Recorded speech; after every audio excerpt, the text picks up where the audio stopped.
I did one that had been in the magazine. He did good work, but I don't think he did the proper amount of porting. I don't see a whole lot of work done on my porting. A little bit of dremeling here, and that was about it.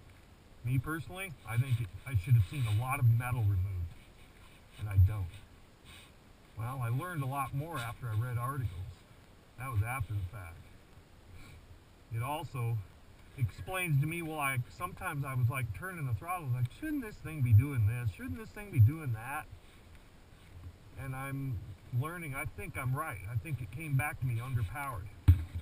And it could have been a lot better. But I'll learn.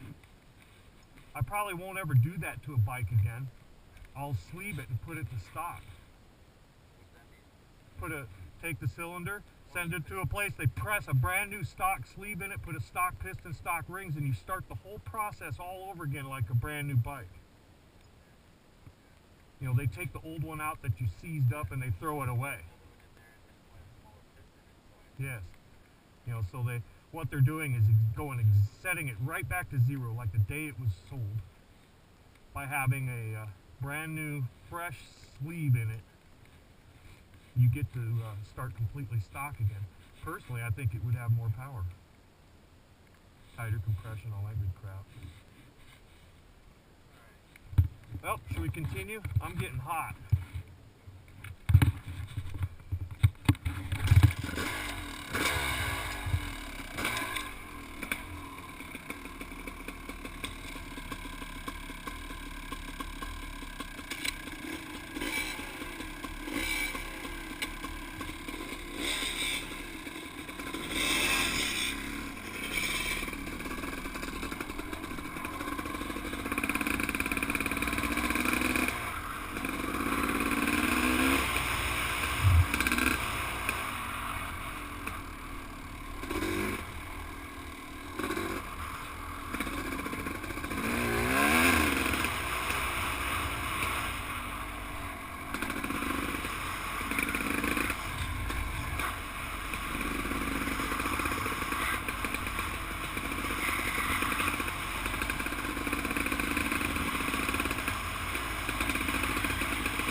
Okay, we're gonna be on this trail for probably, I don't know, good 2 or 3 miles anyway.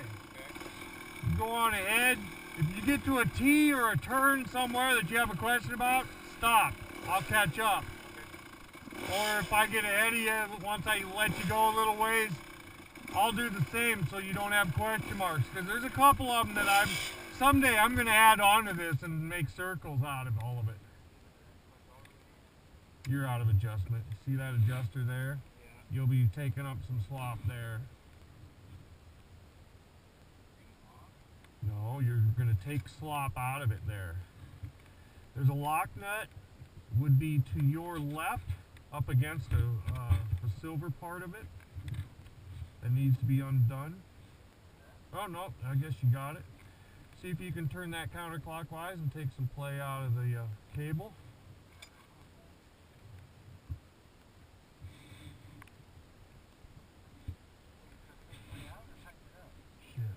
Hang on, you're already too tight. Start your bike.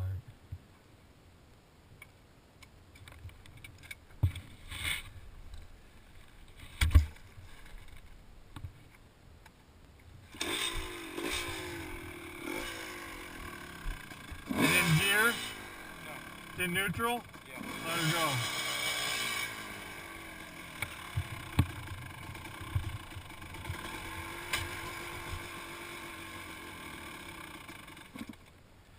Rubbing after I go to put it back in. Your springs might be tired.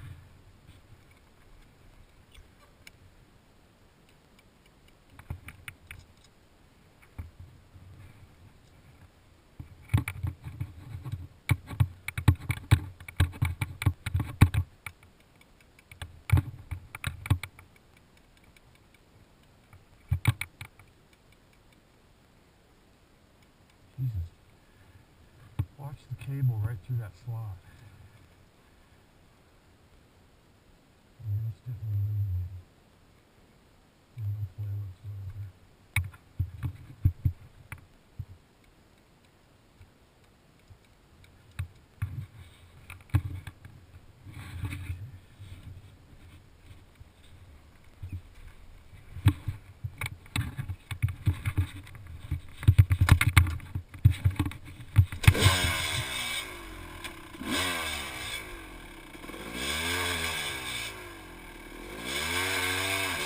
Yeah, there's something wrong with it. I can feel it going, Do you see me doing that? Yeah, your clutch is going.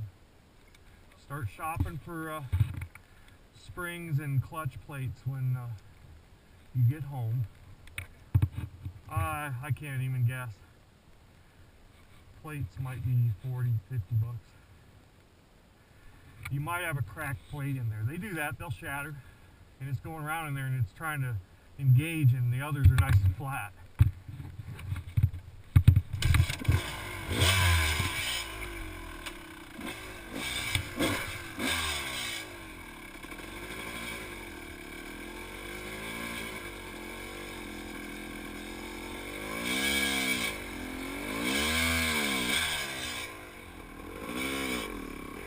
Alright.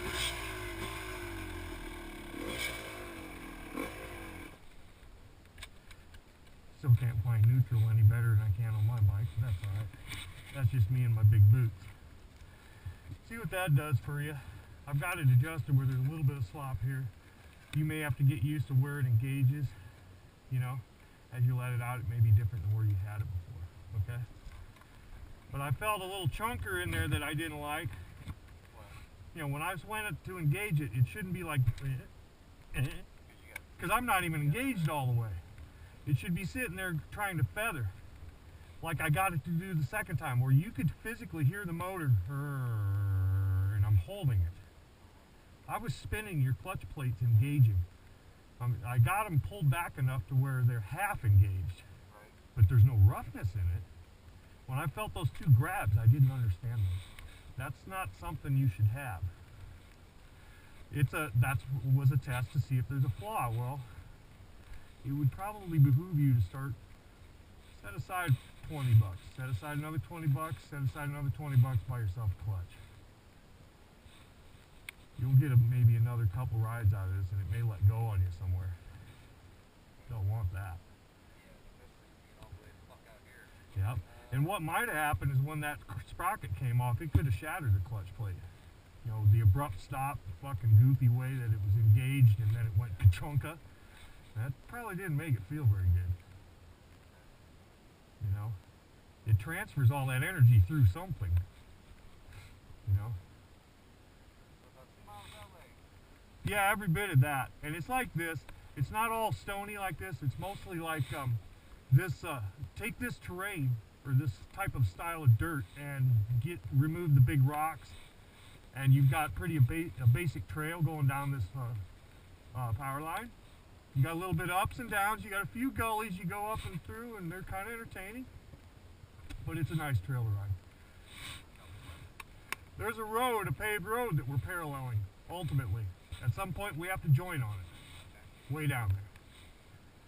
So you're down off the mountain now.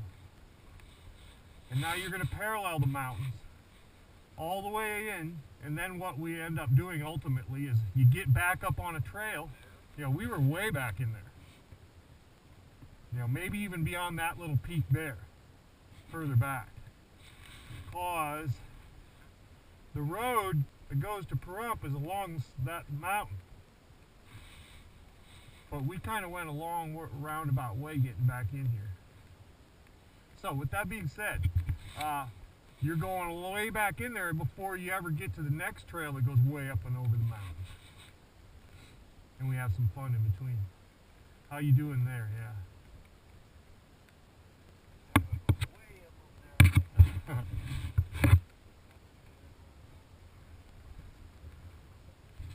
Okay, you're doing great.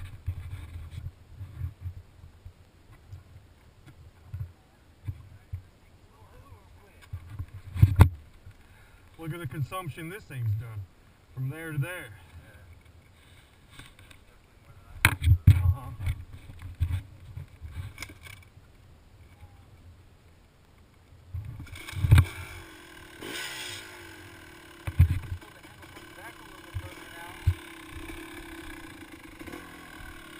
I feel the handle comes back further now. Well, if it ever stopped, that was something wrong with it too.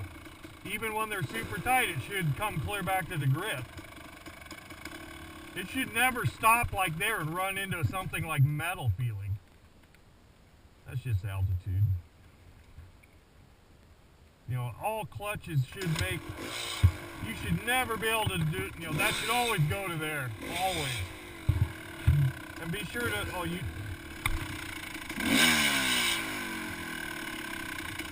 don't want that loosening all up either. Okay.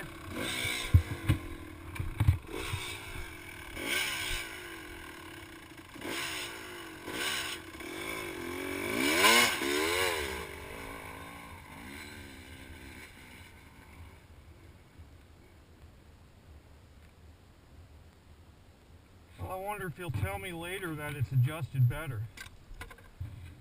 He was a little out of whack, but not bad. Sure could have been worse. I've found them worse before.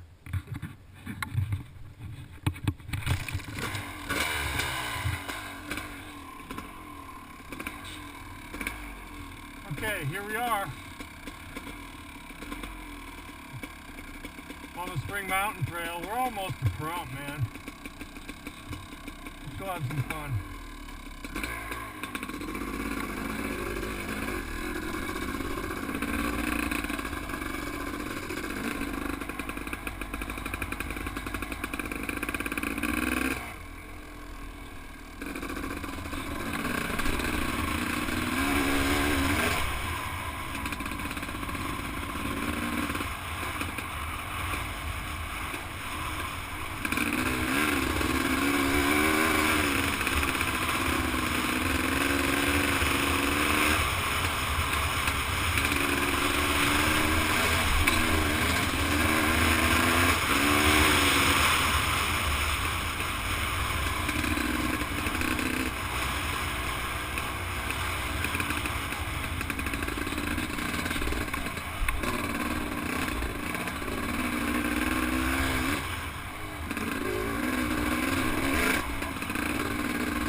Heck of a run there.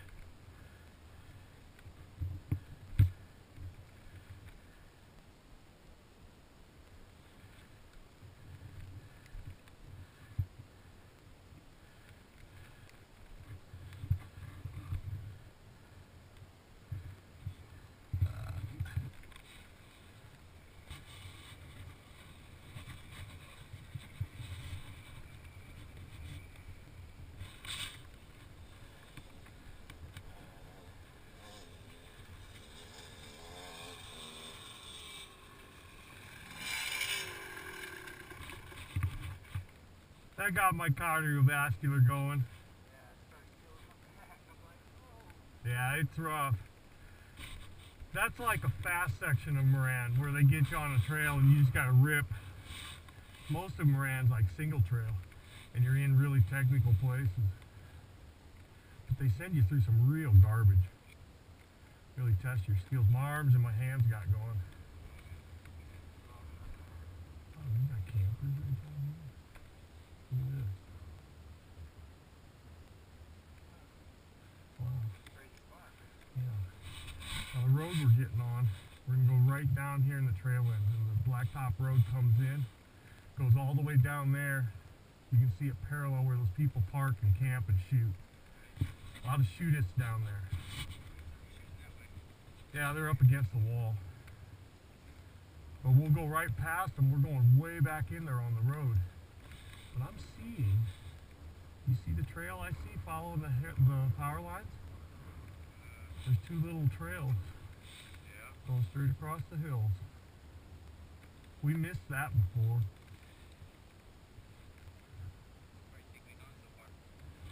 I don't know. Let's see on the odometer. I'm gonna guess no, but I could be wrong. Alright, why is it? My brake cable grabbed onto this thing so hard it had it clear down here. It looped over it and yanked it. Somewhere in that ride. Not a good thing. So I was using my suspension. It's so messed up.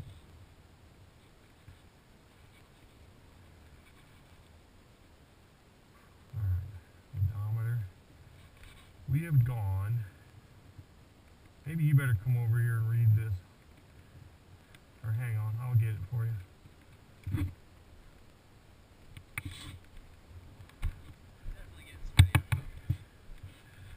We're at 5388 altitude. Yeah. Odometer 2286. Serious? Yeah. No way. We haven't gone 20 miles. Have we? That doesn't seem right. I could see 3 or 4. Because we came back in, then we went down. It just doesn't seem like... No way, dude. We're only about 4 miles away as the crow flies. From the bar. How is that possible? I think this thing's... I bet I know what happened. This thing hasn't been reset since last time. Alright.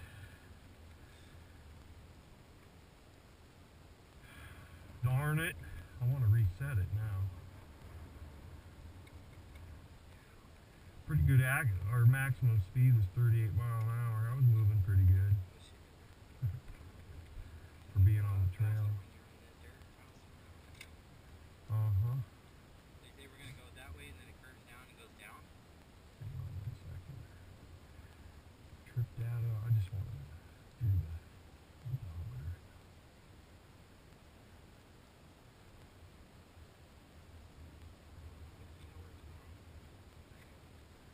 Why? Oh, okay. Oh, this dumb thing, it didn't reset the odometer.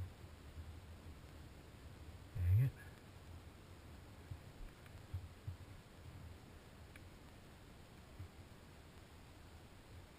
Hear the noise off the high lines? Yep. Bare wires make noise. Probably, who knows how many thousand volts are going through those.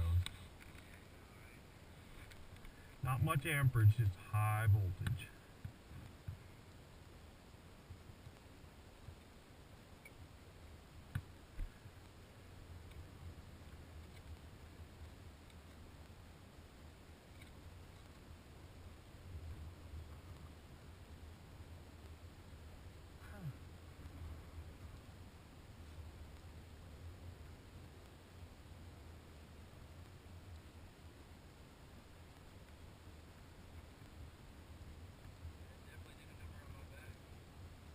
Really? I'm saying will not set the real odometer. What a goofy thing.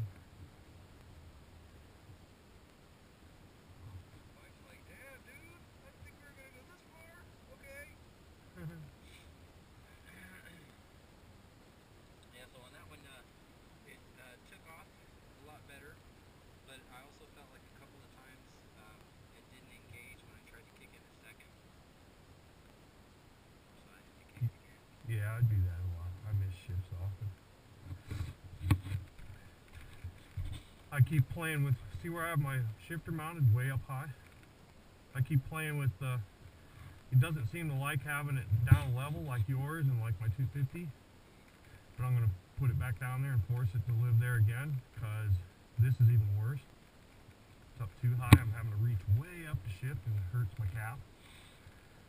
So I don't understand why I miss shifts or get my boot stuck on the shifter when it's in a normal position. I have to figure that out. I also don't like the shape of the stock 500 shifter. It's short. It's shoved clear off towards the engine case, whereas on one like ours, yeah, yours is. Mine on my bike comes out at an angle and puts it almost even with the center of the foot peg. Yes, it's out there where it can kind of get snagged, but I've never done it. Never bent it. So I don't know what to think. Alright.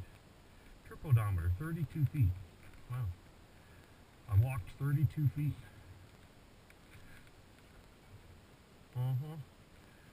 The only thing I would want to watch for going down this road is the ranger. If he shows up, he may write me a citation. Yeah, I don't have a street legal bike. No lights, no stoplight, no license plate. That is a county road.